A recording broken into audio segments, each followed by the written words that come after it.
Bueno, uma broma, porque há 4 anos, quando chegamos a Sevilla, pastor Oswaldo e Denise estavam em um matrimônio que estou em Sevilla, tem errado realmente uma marca muito profunda, e se echa muitíssimo de menos a eles allí em Sevilla. Mas parabéns para ustedes que los tenis, felicitações a ustedes.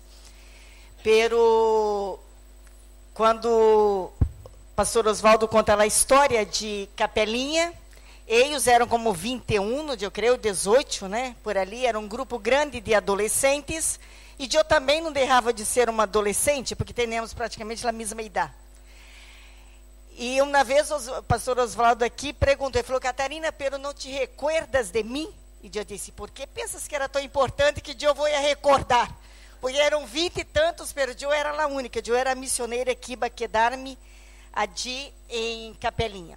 Pero Hugo, como ele estava contando, recordei de uma história, que são histórias da vida em missões, de que ele, Senhor, realmente nos dá a oportunidade de viver, e realmente são coisas preciosas que ele, Senhor, dá. Eu cresci em uma igreja muito pequena, uma igreja de interior, de roça, de pueblo. E de verdade que em nossa igreja não se falava de missões. Eu escutava algo de missões, pero era uma coisa muito lejos. E uma coisa como assim, horrível, do outro mundo. Era o que eu escutava quando falava de algum missioneiro que se havia ido a trabalhar com os indígenas e havia sido morto, passava hambre. E eram histórias de muito terror, em verdade, que eu escutava a respeito da obra missioneira. Pero Deus tem seus caminhos, Deus tem seus propósitos, e Ele vai cumprir em ele momento adequado dele, Senhor. E quando eu havia cumprido 17 anos, minha igreja me enviou a uma reunião das igrejas como fora de Andalucia. E quando cheguei a 3 dias, que eram de convenção destas igrejas, havia uma noite missioneira. E eu não tinha nem ideia do que era noite missioneira. De verdade que não tinha ideia. O único recuerdo que havia uma companheira de dormitório que dizia assim: hoje é a noite missioneira. E eu pensava: e por que habla tanto dessa noite hoje? E chegou lá a noite missioneira. E eu sentei, era uma multidão, como o Brasil tudo é muito grande, era uma multidão grande, pero grande realmente que havia. E a missioneira, que em essa ocasião trabalhava em la isla terceira de Portugal, ela começou a predicar. E ele momento que ela começou a predicar, eu fui surpreendida com uma voz que começou a dizer: Catarina, eu necessito de ti. E eu me isso como alguém que não escutava e tentava não escutar, pero mientras ela seguia predicando, era a única voz que eu escutava me dizia: Catarina, eu necessito de ti. Foi a predicação mais horrível que eu he passado em minha vida, porque de verdade me trajo uma desesperação dentro de mim. A princípio, o que eu escutava em meu coração. Quando ela ia ser chamado, passou por uma multidão adelante. E eu me quedei, consegui me quedar em la banca e não saí. Pero quando já estava num período de consejeria das pessoas e que já se estava quedando vazio o ambiente, chega uma irmã carnal minha, Débora, e ela diz: Catarina, eu tinha seguridade que Deus estava falando contigo, pero tu não has passado adelante. E aquilo foi a gota d'água. Aí eu me pus a chorar, porque havia resistido todo ele chamado. Aí ela mesmo me tomou pela mão e foi comigo adelante. Buena missioneira, havia muitas pessoas, me falou, ela me deu uma direção de um seminário para estudar. E, na verdade, quando eu passei adelante, eu sequer sabia que eu ia para um seminário. Eu pensei que eu teria de, dali também, depois, já ir embora para Portugal com ele. Era o que eu pensava. Bueno, se eu decido aqui, me vou com ele, então, se para Portugal. É verdade que a decisão era muito dura para uma menina na ocasião de 17 anos. Bueno, foi um período de julho hasta enero do outro ano, onde eu já comecei a comunicar-me com ele seminário, e a resposta venia. Era um período muito difícil. Foi um período de uma búsqueda a Deus, pero muito grande. De realmente, delante de Deus, perguntar, orar, ler a Bíblia e perguntar: Senhor, o que ha passado comigo? É um chamamento ou foi uma emoção que eu he sentido em esse momento? E eu he pedido a Deus que, se realmente Ele houvera me chamado de verdade, que Ele pudera pôr em meu coração uma alegria muito grande por ir ao seminário para ser e estudar e fazer missões. Porque de verdade eu não queria, eu resistia muitíssimo com Deus. Eu tinha pavor de lo que Deus me havia chamado. Bom, não tinha convicção absoluta de lo que havia passado. E realmente, quando chegou o dia anterior de minha partida, a igreja que eu assistia, que eu amava, aunque era uma igreja de pueblo, pero era a igreja de mi coração, a igreja que eu nasci, cresci, e lo que havia aprendido com eles. E los amava e era amada muitíssimo por eles também. E minha igreja reconhecia o chamamento meu de uma maneira absoluta. A igreja reconhecia o chamamento em minha vida. Pero em aquela noite, quando eles vieram a ser o culto de despedida, a igreja, a juventude chorava, pero chorava que parecia de verdade que estava um corpo sendo levado ao cemitério. Era uma coisa desesperadora. E eu não derramei uma só lágrima. Havia uma alegria em meu coração tão grande, pero uma alegria que jamais poderia ter lágrimas. Salí de casa por la primeira vez sem derramar uma lágrima. Me despedi de meu padre, minha madre, irmãos, e de verdade, com uma paz, uma alegria, que realmente Deus contestou da maneira como eu havia pedido a Ele. Realmente Ele, Senhor, contestou. E de verdade que os 4 anos em ele seminário, nunca, nem por um minuto, dudei que era o local que Deus tinha para minha vida. E nunca he dudado do chamamento de Deus à minha vida também. De que me ha chamado para o exercício do que Ele ha posto em cada tempo em vida. E Capelinha foi o primeiro campo missioneiro. Foi ele primeiro quando, a solteira, parti para aquela cidade, tinha 21 anos em essa ocasião, e de verdade foi um campo muito difícil. Foi uma primeira experiência muito dura em minha vida, porque era uma cidade que estava bem lejos, carreteiras muito malas, e realmente havia todas as condições contrárias para ser feliz. Pero Ele, Senhor, é aquele que nos dá a alegria. A vontade de Deus é buena, perfeita e agradável. E de verdade, Ele, Senhor, Ele campo de Capelinha, é Ele campo que me trajo essa experiência de maneira muito forte, de que verdadeiramente a vontade de Deus não depende de onde tu estás. Se estás em Ele centro da vontade do Senhor, vas a sentir essa paz, essa alegria, esse regozijo em seu coração, quando verdadeiramente estamos fazendo a vontade dele, Senhor, em nossas vidas. E dali foi um processo largo hasta que chegamos hoje e estamos aqui em Sevilla. Pero quero animar a cada de vocês que tem sentido o chamamento dele, Senhor, a um ministério específico em sua vida, para que puedas realmente orar, pedir a Deus que te dê uma clara visão do que Ele ha posto em seu coração. Mas de verdade, é magnífico servir ao Senhor, tanto aqueles que Deus chama a seguir, estar vivendo definitivamente por esta obra, como também é magnífico que Deus ha chamado a cada um de nós outros, a pertenecer a seu reino e a servir a Ele com todo nosso coração.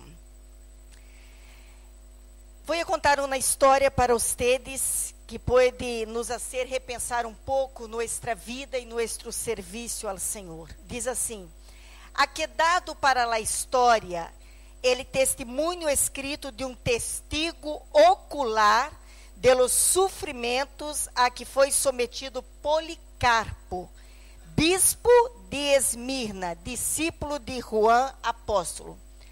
Muitos devem recordar-se, os que já han leído o livro de Apocalipse, e vão se dar conta que ali tem as igrejas, as 7 igrejas, e tem a igreja de Esmirna. E este homem, que vamos a contar a história dele, Policarpo, ele foi pastor da igreja de Esmirna, e ele foi um discípulo de Juan, el apóstolo. Isto sucedeu ao redor de 40 anos depois de que a igreja liderada por ele, por Policarpo, recebera a carta com o Apocalipse de manos de Juan.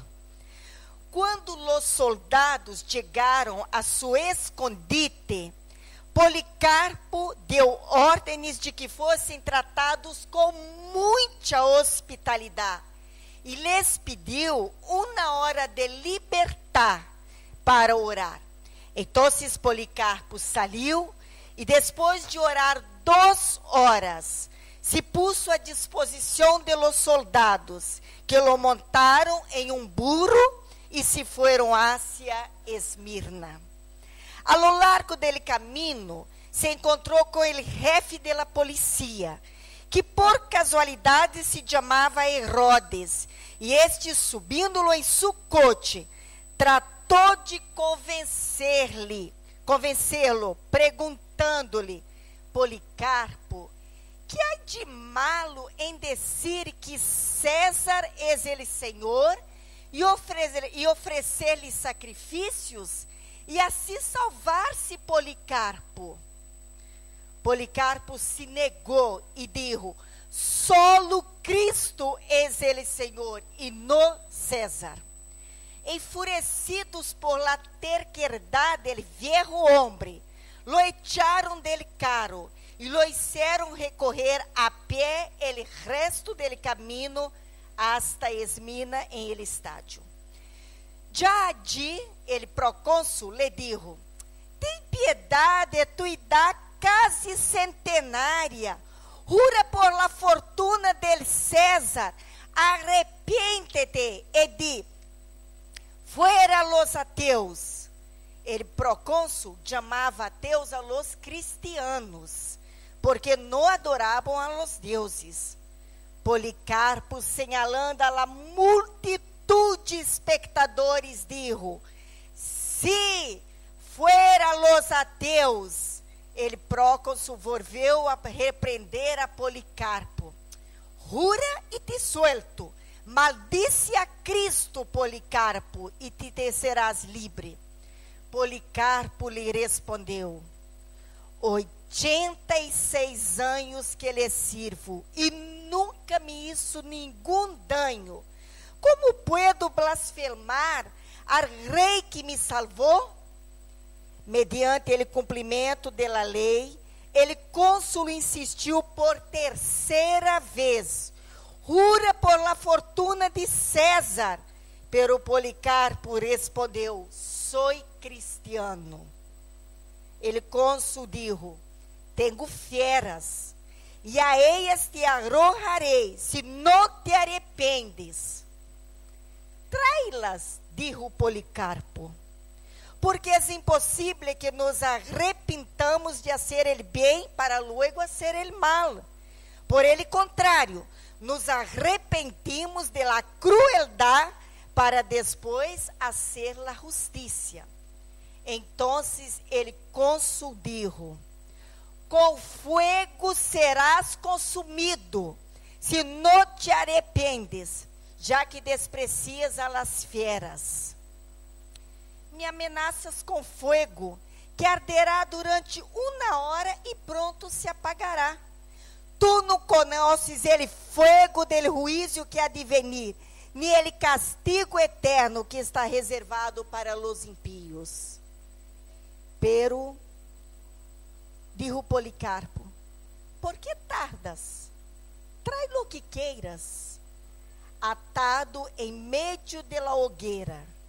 E quando já estavam a ponto de encender ele fogo, Policarpo levantou os olhos ao cielo e disse em voz alta: Senhor soberano Deus, te dou graças, porque me has tomado como digno deste momento para que, junto com os mártires, pueda ser parte del cáliz de Cristo. Por esto te bendigo e glorifico. Amém. Que valor tem o Evangelho em tu vida? Que valor tem o facto de que Cristo te ha salvado? Que representa este Evangelho em tu vida? É todo para ti ou é uma coisa mais que ha passado em tu vida? Eu estou segura que tanto para Policarpo entendeu de forma absoluta o que Cristo representava em sua vida. Eu estou segura que o apóstolo Pablo também, ele ha reconhecido o valor do evangelho em sua vida. Estou convencida que Juan, o apóstolo, também ha entendido. Estou segura que Pedro ha entendido. Estou segura que Esteban ha entendido o valor do evangelho em sua vida. Pablo teve uma brilhante carreira militar. Em aqueles tempos de guerra, a carreira militar tinha um valor muito grande. Salários muito buenos. E Pablo tinha garantizado seu trabalho. Era um homem culto, havia tenido a oportunidade de estudar a los pés de um gran maestro chamado Gamaliel. Enfim, Pablo tinha toda a seguridade de uma carreira por delante em sua vida. Em sua curta experiência como perseguidor da igreja, se havia distinguido em seu trabalho. Em Hechos, capítulo 9, versículo 13, lemos como notícia de um periódico: Pablo, el hombre que está causando terror a todos os seguidores de Jesus. Em ele, capítulo 7 de Hechos, vemos Saulo observando em um lugar privilegiado e uma sala improvisada de torturas em la calle, a morte de Esteban, o primeiro mártir do cristianismo. Desde allí, lo viu sangrando, puesto de rodillas, com as manos temblando, e se dirige a Deus a seguinte oração: Senhor, não tomes em conta este pecado. E luego se desplomou e morreu. Em ele, capítulo 8, se mostra como desencadenou uma terrível perseguição a los creyentes que estavam allí em Jerusalém. Deus leva a Saulo realmente em uma situação extrema. Este homem que tinha um tremendo selo por ele, Deus que ele conhecia, ele Deus de Israel ele conhecia. Pero era um homem que não tinha sua experiência com Cristo. Ele não aceitava de maneira nenhuma que aquele homem que contavam a história de ele, de que havia morto em la cruz, de que havia ressuscitado, ele jamais poderia aceitar de que este homem realmente era algo bueno e de que tantas pessoas estavam seguindo a este Jesus. Por isso, Pablo, seguindo ele caminho de Damasco, cayó rendido a los pies de Jesús. Um encontro inesperado. E uma voz lhe diz: Saulo, por que me persigues? E Saulo se dá conta de que ele ha perseguido, desolado e encarcelado ao mesmo Deus encarnado em Jesus Cristo. Que forte experiência para este homem. Quando ele se dá conta de que ele não estava aprendendo a homens e mulheres, que ele tinha as cartas de autoridade para aprender a homens e mulheres. Pero esse encontro inesperado, ele se dá conta que ele está encarcerando ao mesmo Deus em la persona encarnado, em la persona de Jesus Cristo, su Hijo. Bendito el dia que te has encontrado com Jesus. Bendito el dia quando eu me encontrei com Jesus. Bendito el dia quando ele trajo paz a meu coração. Bendito el dia quando ele encontrou-se, porque foi ele que vino a meu encontro. Estou segura também que ha sido Deus que ha venido a seu encontro. Por isso, bendito el dia quando nos hemos rendido a los pés de Jesus em nossa vida. E dentro deste aspecto que vamos trabalhando, a palavra de Deus nos conta de que o apóstolo Pablo, quando ele está convicto a hora de que Jesus é o Senhor, de que aquele que ele estava perseguindo a hora é o próprio Hijo de Deus. A hora ele se refere em Filipenses 3, de 7 a 9. Mira o que ele diz. Antes, creia que essas coisas eram valiosas, pero agora considero que não tem nenhum valor devido a lo que Cristo ha hecho. Assim é, todo lo demás não vale nada quando se compara com o infinito valor de conhecer a Cristo Jesus, mi Senhor. Por amor a Ele, he desechado todo lo demás e lo considero basura, a fim de ganhar a Cristo e chegar a ser uno como Ele. Filipenses 3, 9. Queridos e amados ouvintes, queridos, o apóstolo Pablo, ele tinha algumas razões, poderia haver em ele coração do apóstolo Pablo, para que ele pudera sentir que este evangelho era todo para ele. Realmente é como assim, ganhei lo de maior valor em el mundo. Seria para alguns, talvez, tentar qualificar quando uno tira em la sorte e pode ganhar os bilhões. E poderia ser. Pero Pablo assegura que o que ele ha ganhado é de maior valor e não há nada mais que se pueda comparar a lo que ele ha ganado, que é Cristo Jesus. Pero Pablo pode pensar em 3 situações que podem qualificar algumas pessoas que ele também poderia conhecer e que nós outros hoje também temos muitas vezes, ou infelizmente, a oportunidade de mirar com nossos olhos.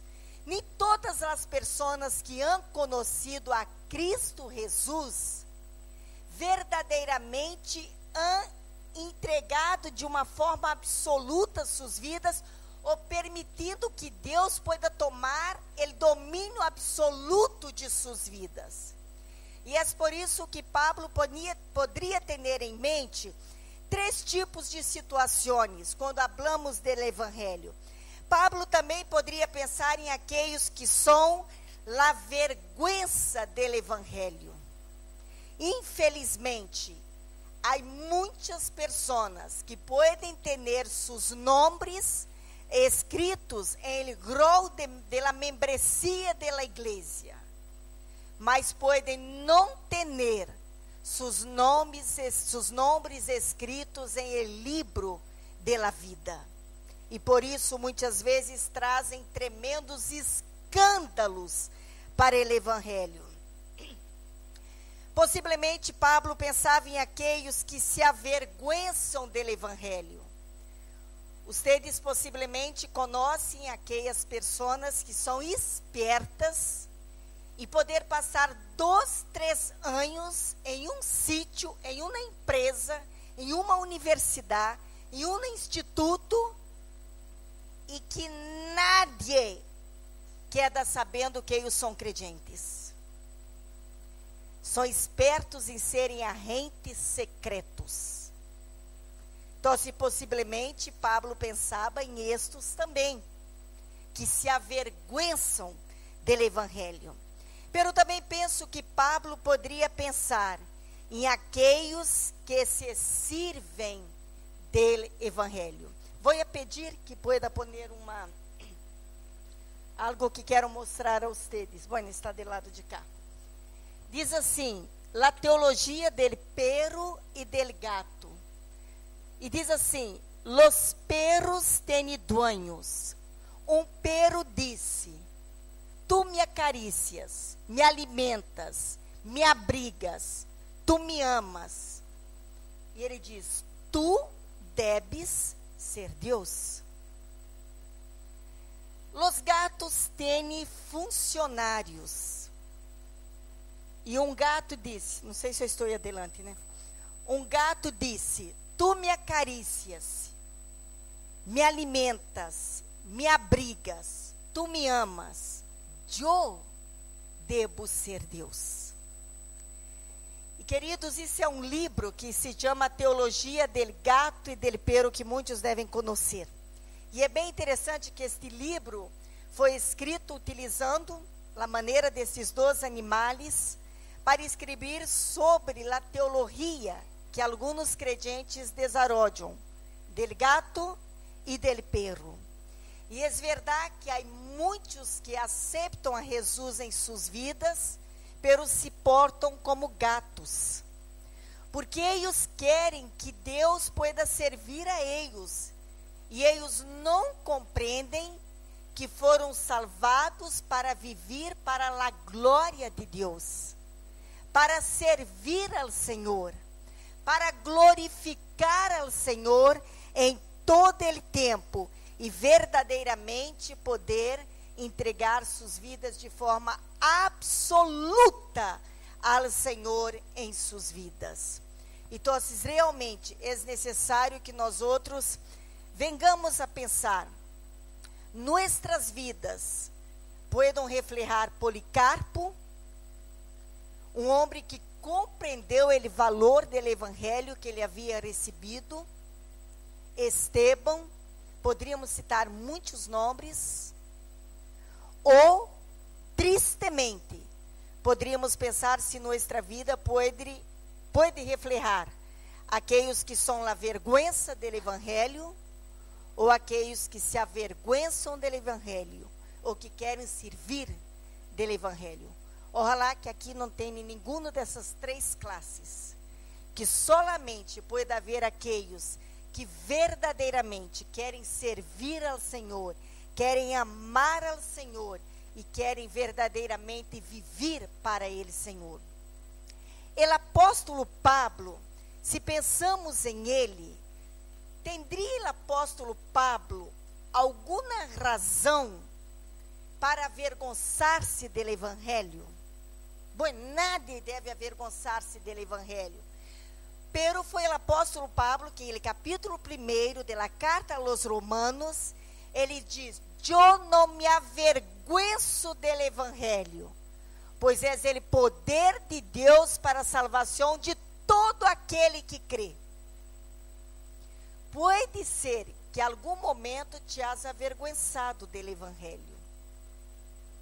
Às vezes, lá em ele instituto, tu não tens ele valor de declarar o evangelho que tu has conhecido, os valores de esse evangelho. Quando alguém te pergunta algo, te hace uma broma de que tu não vive a vida como eles vivem, e tu te quedas com vergonha de afirmar os valores que o evangelho defende. Pero o apóstolo Pablo, ele dijo: eu não me avergüenzo del evangelho, pois é ele poder de Deus para a salvação de todo aquele que crê. E queridos, muitas vezes é verdade que nós outros, por coisas pequenas, queremos sentir como vergonha delante de situações, às vezes com vecinos.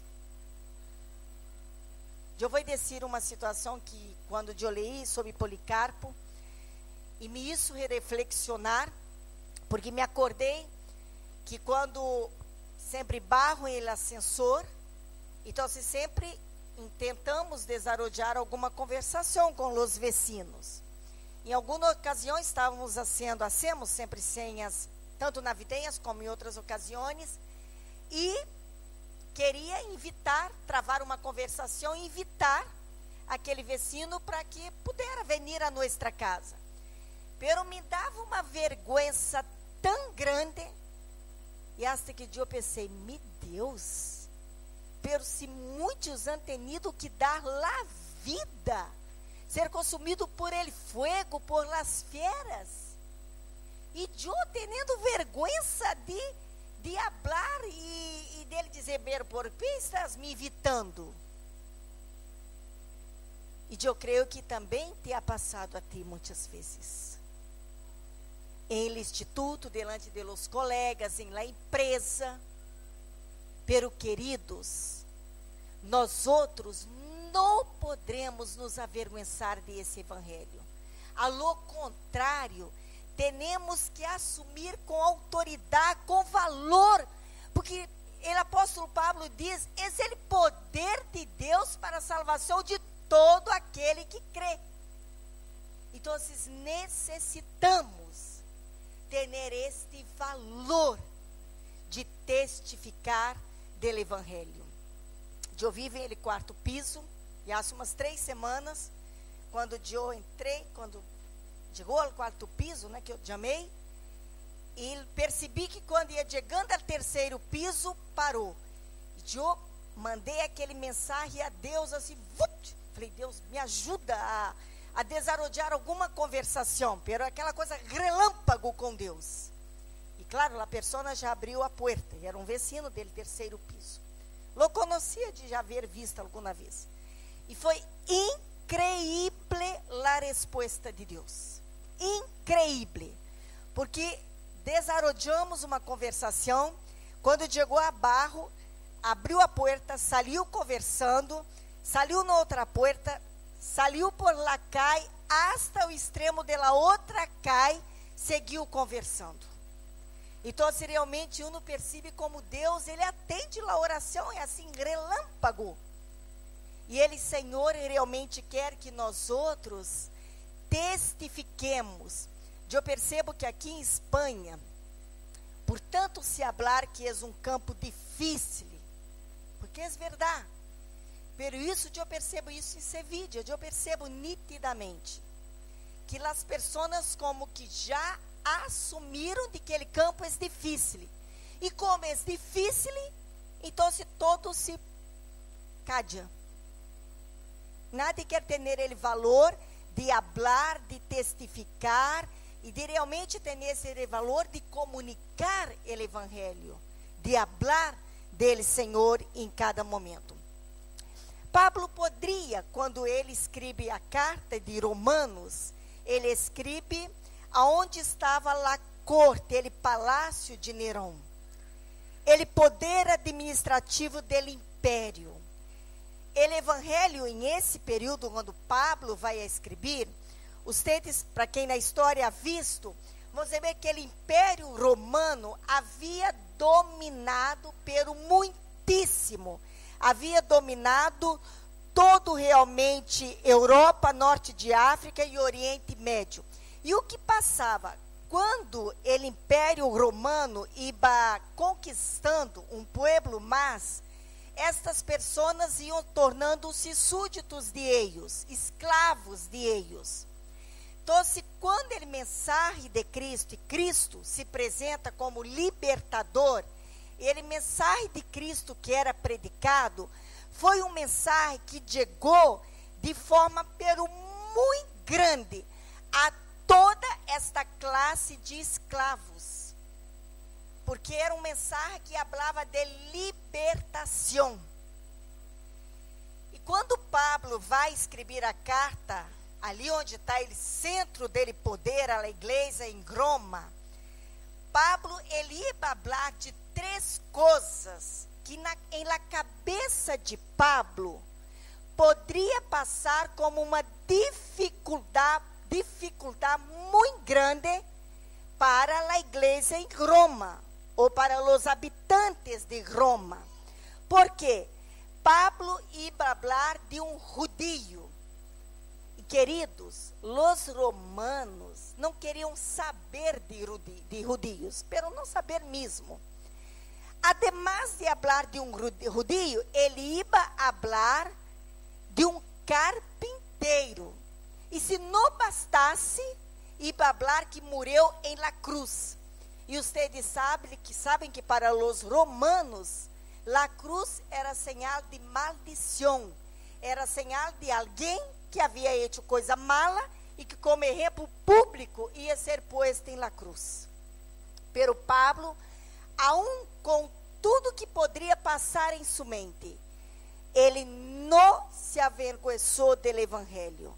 Ele diz: eu não me avergüenzo, porque o evangelho é o poder de Deus para a salvação de todo aquele que crê.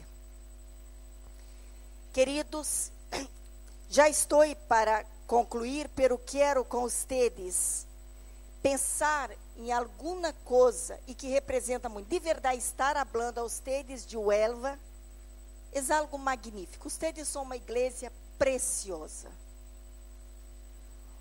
Quando eu hablo de las dificuldades de nós outros de Sevilla, não são as dificuldades de vocês, possivelmente. Vocês realmente han abraçado o evangelho. É claro que em Sevilla muitos han abraçado o evangelho com muito valor. Pero vocês, como uma igreja nova, han abraçado o evangelho. E eu espero que vocês possam agarrar-se a este evangelho de uma maneira pero tão grande, que Cristo pueda aqui em Huelva ser conhecido verdadeiramente. Quando o evangelho começou, a Bíblia nos diz em Hechos, que em Hechos capítulo 4 nos conta que os membros do concílio quedaram assombrados quando viram o valor de Pedro e Juan, porque eles viram que Pedro e Juan eram homens indoutos, pero eles falavam com tanta autoridade, que o único que os membros do concílio puderam concluir é dizer: eles estiveram com Jesus. E de verdade, lo que anelo para ustedes é que em la empresa onde trabalhas, em la escola onde estás, em la ESO instituto, em el comércio, donde tu vives, em los vecinos, las personas que têm contato com ustedes, puedan decir las mismas palavras: ele ha estado com Jesus. Puedan ter esta conclusão. A palavra de Deus nos diz em Hechos 5:28: acaso não lhes dijimos que não ensinaram nunca mais em nome desse homem? Les reclamou. Em lugar de isso, ustedes han llenado a toda Jerusalém com a enseñança acerca de ele. Mira, fíjense que eles haviam sido proibidos, pero proibidos de hablar del nome de Jesus. E qual foi a conclusão de los que estavam de contra de eles? Eles disseram, a lo contrário, ustedes han llenado Jerusalém de essa vossa doutrina. Ustedes creem que o Elva pode ser llenado da doutrina de Cristo? Creem? Hermanos, é possível, sim. É possível. Sabe de que depende? Depende de cada um. Depende de dizer o que Pablo ha dicho. Eu não me avergüenzo del evangelho. Depende de assumir o evangelho com valor, com intrepidez, de hablar de Cristo, de vivenciar o evangelho, de não ser a vergüenza do evangelho, tampouco avergüenzar-se, tampouco servir do evangelho, mas de verdadeiramente reconhecer o que eu he recebido, supera todas as coisas. E eu me entrego completamente a esta causa. Defendo a esta causa. Proclamo a Cristo em palavras e com minha vida. Eu lo proclamarei em todo ele tempo. Queridos, o Elva pode ser llena do conhecimento de Cristo. Depende de cada um de ustedes. Depende da maneira como tu entregas tu vida a Cristo.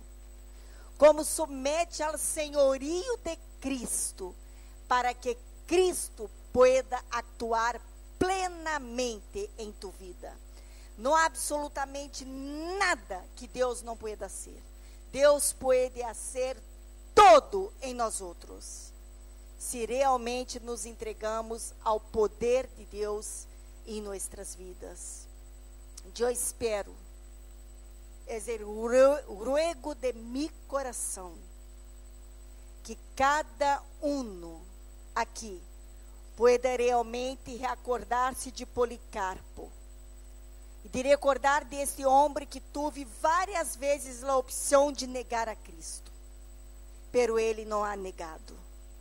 Ele disse: Cristo é Senhor, Cristo é Senhor. E que também que tu puedas valorar o evangelho que has recebido, que tu puedas realmente vivenciar esse evangelho com ganas, com força. Proclame a Cristo em tempo e fora de tempo. Proclame-lo, porque realmente o evangelho é o poder de Deus para a salvação. E o Elva pode ser ganada para Cristo Jesus. Pode ser, quando ustedes, como os primeiros crentes, llenaram, ustedes também podem llenar. Esse é o desejo profundo, de que Deus revista ustedes de poder, de graça, e que possam realmente dizer: eu solo quero viver para glorificar a Deus em minha vida. Que Deus los bendiga. Amém.